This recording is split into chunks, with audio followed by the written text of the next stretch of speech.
Pada hari ini saya akan menjelaskan mengenai model infrastruktur jaringan melalui PPT yang sudah saya buat. Yang pertama, kita akan masuk ke bagian pengertian dari jaringan komputer. Jadi, apa sih pengertian jaringan komputer itu sendiri? Jaringan komputer adalah dua atau lebih komputer yang saling terhubung untuk berbagi data. Jaringan ini dibentuk untuk melalui kombinasi hardware dan juga software agar sistem dapat berjalan dengan lancar. Untuk mengirim data ke tujuan yang tepat, perangkat seperti switch dan juga router menggunakan protokol dan algoritma tertentu. Selanjutnya ada pengertian dari sistem terdistribusi. Jadi, apa itu sistem terdistribusi? Sistem terdistribusi yaitu struktur jaringan apapun yang terdiri dari komputer otonom yang terhubung menggunakan middleware distribusi. Nah, jaringan menjadi dua, yaitu jaringan terdistribusi yang merupakan sebuah sistem yang mainframe atau servernya berbeda pada masing-masing area dalam jaringan komputer. Sistem tersebar memungkinkan komputer untuk mengkoordinasikan kegiatan mereka dan berbagai sumber daya sistem sehingga user menganggap sistem sebagai sistem tunggal. Sistem ini banyak diimplementasikan di dunia perbankan pada penggunaan ATM. Yang kedua ada jaringan komputer terpusat.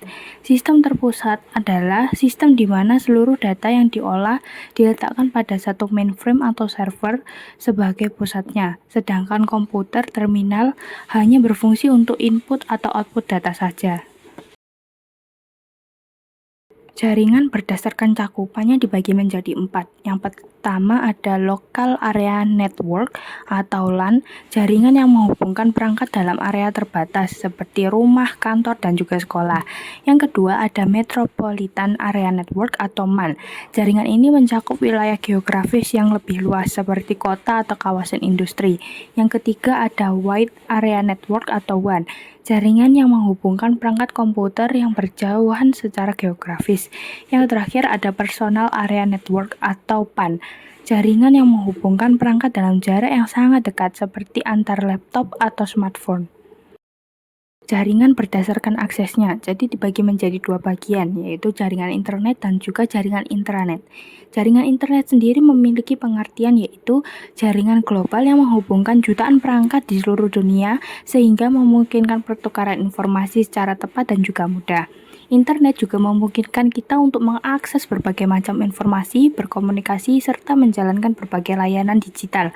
Seperti jaringan yang sangat luas, internet menggunakan protokol komunikasi seperti HTTP atau HTTPS yang memungkinkan pengiriman data di antara perangkat yang terhubung. Selanjutnya ada jaringan intranet. Jaringan intranet sendiri memiliki pengertian yaitu jaringan informasi yang meliputi ruang lingkup sempit, bahkan dapat dikatakan privat apabila dibandingkan dengan internet. Sistem ini diciptakan agar ruang kerja digital suatu perusahaan lebih berfokus kepada dokumen, proyek, alat, dan percakapan beserta seluruh kinerja karyawannya. Selain itu, intranet adalah portal untuk menyediakan akses data yang diperlukan oleh pekerja. Tentunya pada sistem ini telah dilengkapi dengan firewall dan juga password sehingga hanya bisa diakses oleh karyawan perusahaan tersebut. Selanjutnya, jaringan berdasarkan cara membangunnya. Jaringan ada dua, yaitu jaringan ad hoc dan juga jaringan infrastruktur. Jaringan ad hoc ini merupakan koneksi jaringan sementara yang dibuat untuk tujuan tertentu, seperti mentransfer data dari satu komputer ke komputer yang lain. Jaringan infrastruktur memiliki pengertian struktur yang terdiri dari perangkat keras dan juga perangkat lunak yang digunakan untuk menyediakan komunikasi data dan juga konektivitas dalam sebuah jaringan.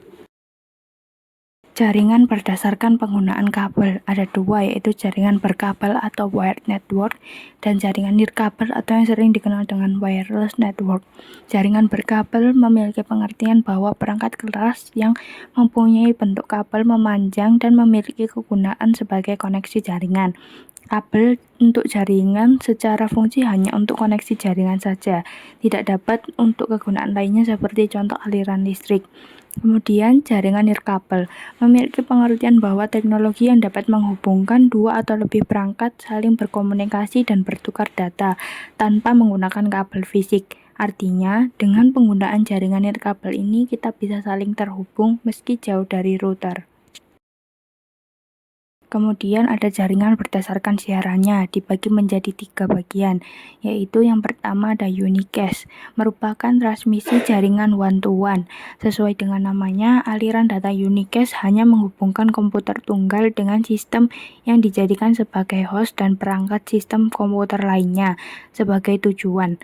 Ketika digunakan, perangkat komputer tunggal asal hanya akan mencoba komunikasi dengan satu perangkat komputer tujuan saja.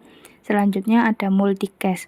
Hampir serupa dengan unicast, transmisi jaringan atau aliran data dengan sistem multicast ini dapat dilakukan dengan lebih dari 2 perangkat sistem atau komputer. Multicast adalah transmisi jaringan one-to-many.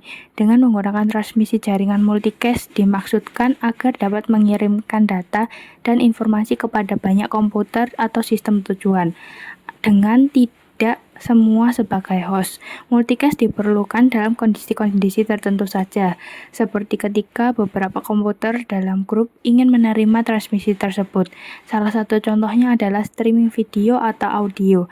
Misalkan banyak komputer yang ingin terhubung ke komputer host dan menerima transmisi data video atau audio secara bersamaan.